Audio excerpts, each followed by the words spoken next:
Hello, I'm George and welcome aboard my Sea Lord Liberta here in the Caribbean.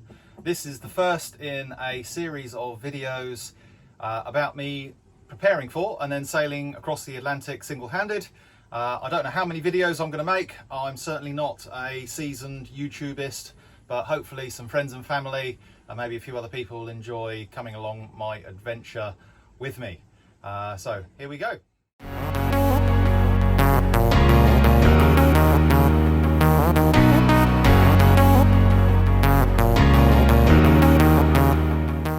So you join me here in St Martin. I've been sailing up through the Caribbean islands with my partner and my daughter who have just flown off to go and see some family, and I'm going to be sailing the boat back from here to Bermuda and then across to the Azores and then probably directly back to the UK.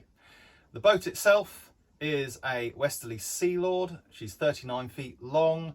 The Westerly Sea Lord later became the Westerly Ocean Lord, which was slightly more popular. It's a very similar boat, but the Ocean Lord is probably a fair bit posher. The ones I've been on certainly have been a bit nicer inside. But they're good sea boats, solid. They're definitely not racing boats, but she'll get me home quite safely, and she's been a fantastic cruising platform for me and the family for these last few months. Preparing for a big passage offshore is no small thing. I've spent a couple of days doing small jobs. I've got a couple more days of jobs to do before I leave. So far I have been over the engine and checked that out. I had a bit of an issue with the water pump that was leaking, so that's been rebuilt with new seals, new impeller, checked the oil, check the water, the coolant, and it all looks good now. I want to do a trip up the mast and do a rig check. That should be all good. I want to look out some of the sails that I'm going to be using, generally get everything ready. Because I'm sailing on my own, it's going to be quite nice, so I can sleep in either of these bunks. But also I can leave all the sails out and put all the kiddies' toys away, so I won't be tripping over those. So the first job I'm going to do today is to do a rig check. I'm going to pull myself up the mast. I've got my climbing rope. I'm quite used to going up masts on my own. I do it occasionally with my day job, but also having done a fair amount of solo sailing, you kind of need to have the equipment to be able to go up a mast on your own. I've got my climbing harness, which is actually what's called a sit harness. It's got bigger straps, so it's a bit more comfortable around my body. And I use a sender and a gree to pull myself up with a loop that goes under my leg, so I can pull myself up. I'm not going to explain any more how to do it because I don't want anyone to copy me and then fall off and hurt themselves. But I'll set up the camera so you can see me going up. But if you fall off after following my video, it's on you, it's not on me, okay?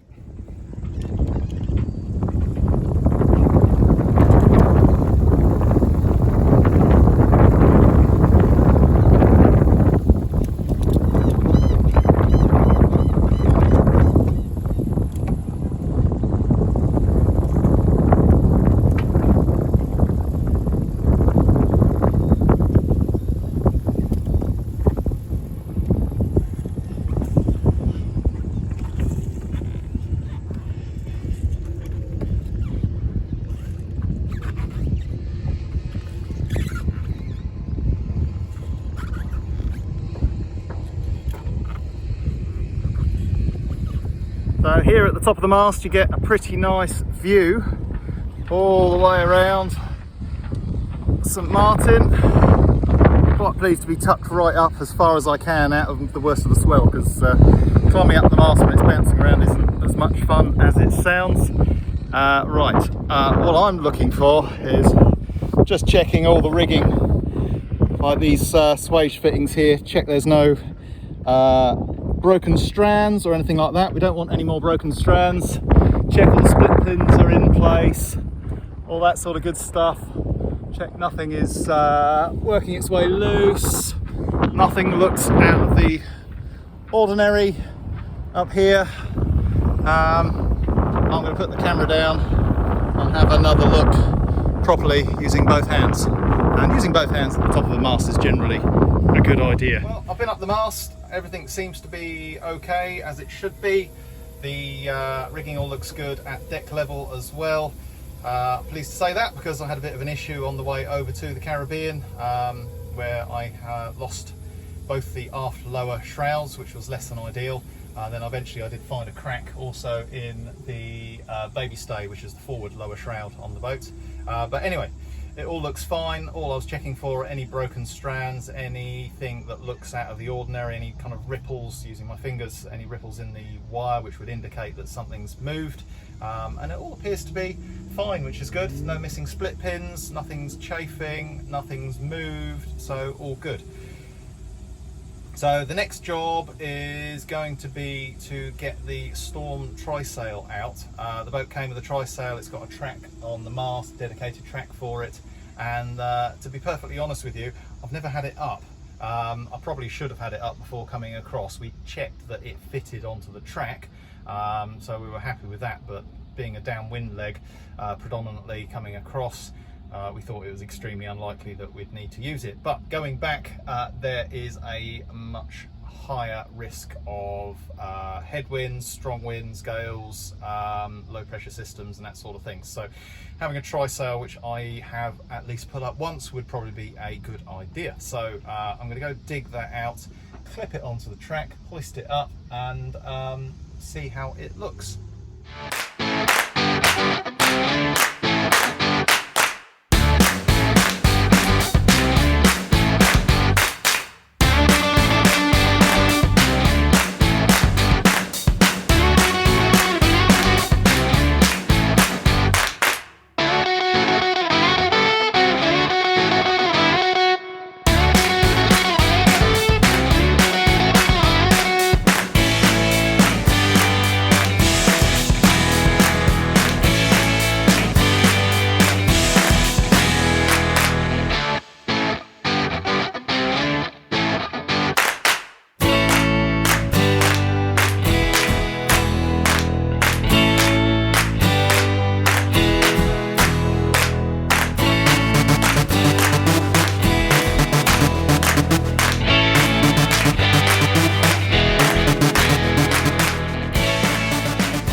Here's the trysail back on the deck, having done a little test.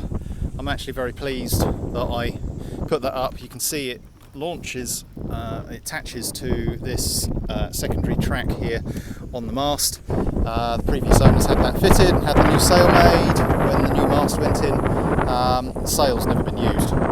It's a bit tricky to get on, but if you do it in advance of there being a big blow, you could easily tie it down onto the deck there without too much problems. It goes up the main halyard. The thing I need to remember to do is when I stow the main is to put all the flakes over on the starboard side so that the sail, the trysail which goes up on the port side, doesn't get fouled by it.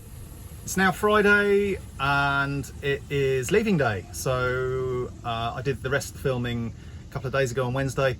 Since then I've been doing a series of small jobs on the boat, all sorts of little things. I think I've done some engine work, I've been getting sails stowed, I've been putting things away, I've done a big food shop and all those sort of important things, and all the time I've been looking at the weather as well. I'll come to the weather in a minute. I've done all the paperwork for getting into Bermuda, which is actually reasonably convoluted. They like to know your inside leg measurement and have a COVID test and all sorts of stuff. But anyway, it's all done now, and I've done my pre-clearance for immigration in Bermuda as well this morning. It's going to be interesting leaving. I'm quite excited. I'm a little bit nervous. I think being a bit anxious is a good thing. Sorry about the noise. I'm on the thoroughfare to get up to the main dinghy dock here, so there's always lots of dinghies going by. But yeah, I'm a little bit nervous. It's going to be around 6 to 7 days to get up there. It's the longest solo passage that I've done, but the weather all looks good. But let's have a look at the weather now. So let's have a quick look at the weather. I've already downloaded the latest grid files, but in very brief terms, this is Predict Wind. This is their offshore app. I might do a separate video about Predict Wind and how I use their service, because it's really quite good. This thing links in with my Iridium Go, so I can download weather on the move. But the short version of this is I've downloaded the weather. I've done some routing with Predict Wind. This is the information that I've downloaded. So wind speed, generally the models all seem to agree with each other, which is quite nice. Going forward a few days, they tend to diverge a little bit, but that's perfectly normal as you go through forward a few days. Nothing nasty there. At the most it's saying 22 knots or something, but by the time it's up at sort of that sort of wind speed, the wind looks like it's going to come round behind me a bit. So this graph shows the wind direction. It's going to start with the wind roughly on my starboard beam, and as I sail for the next few days, it's increasingly going to come aft, and I shall have a nice little run down to Bermuda. There's the true wind angle. It's a bit of a messy graph just because of the way it's shown, because it goes through south, but you get the idea. If I go back to the map, this is quite nice, so I can animate where it thinks I'm going to be on various days. So I'm starting today. If I go through to Saturday, wind is already going aft a little bit on me, which is nice. Sunday, Monday, Tuesday, there's a bit of red up there. If I have a quick look at red, I'll click on that. That's suggesting 25 knots ahead of me. So Wednesday, it sort of disappears. Let's get rid of that. And then that suggests Thursday arrival, roughly, which would be nice. So that's the wind using PWG, which is their own inbuilt weather model. If I stick it on ECMWF, which I sometimes think is a little bit better in the long range, we'll scroll forward again. The colours really make it obvious what's going on, which is nice. So if I'm looking here, I might want to stop there. That's kind of Monday evening. If I click on, oops, something there, I've broken it already. It's gone to UKMO for some reason. ECMWF. What I wanted to do was click there. So that's suggesting 22 knots ahead of me, but actually where I am, it may only be 15 knots. So we'll see. I mean, that far out, it's all a bit of a guesstimate. So, but it's good to have a look through, and you can check for anything nasty that's going to come and bite you.